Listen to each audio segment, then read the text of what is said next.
সুপ্রিয় দর্শক, কেমন আছেন? চলে আসলাম এইমাত্র আগামীকাল খুবই গুরুত্বপূর্ণ ঘূর্ণিঝড়, ঝড় বৃষ্টি, শিলাবৃষ্টি, কালবৈশাখী ঝড় এবং আবহাওয়ার খবর নিয়ে দর্শক আজকে ভিডিওতে জানিয়ে দেব আগামীকাল 24 ঘন্টায় কেমন থাকার সম্ভাবনা রয়েছে বাংলাদেশে 8টি থেকে 64 জেলা আবহাওয়া পরিস্থিতি, এবং আরও জানিয়ে দেব পশ্চিমবঙ্গে কোথাও কোনো বৃষ্টিপাতের সম্ভাবনা আছে কি না।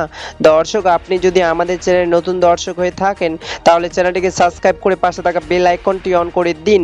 তো চলুন এবার জেনে নিয়ে এক নজরে। দর্শক, ইতিমধ্যে গত 24 ঘন্টায় আবহবিদ বাংলাদেশের সর্বনিম্ন তাপমাত্রা রেকর্ড করেছেন রংপুর বিভাগে 35 থেকে 36 ডিগ্রি সেলসিয়াস, এবং আবহবিদ আরও জানিয়েছেন ইতিমধ্যে চট্টগ্রাম, পঞ্চগড়, খুলনা, যশোর, ঢাকা, গাজীপুর, ফরিদপুর, সিলেট, হবিগঞ্জ, ময়মনসিংহ, টাঙ্গাইল ও রংপুর জেলায় আকাশ মেঘলা এবং আগামী কয়েকদিন মেঘলা আকাশ থাকার সম্ভাবনা রয়েছে।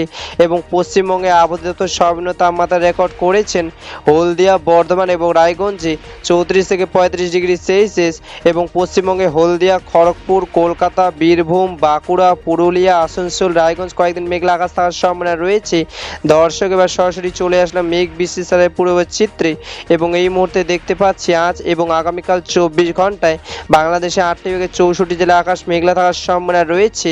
আপাতত 24 ঘন্টা বাংলাদেশের রাজশাহী, খুলনা, বরিশাল, ঢাকা, ময়মনসিংহ, গাজীপুর, টাঙ্গাইল, সিলেট, চট্টগ্রামে হালকা মেঘ বৃষ্টি পড়ার সম্ভাবনা রয়েছে, এবং পশ্চিমবঙ্গে মুর্শিদাবাদ, বোলপুর, আসানসোল, খড়গপুর, বাঁকুড়া, কলকাতা, হলদিয়া হালকা বৃষ্টি পড়ার সম্ভাবনা রয়েছে।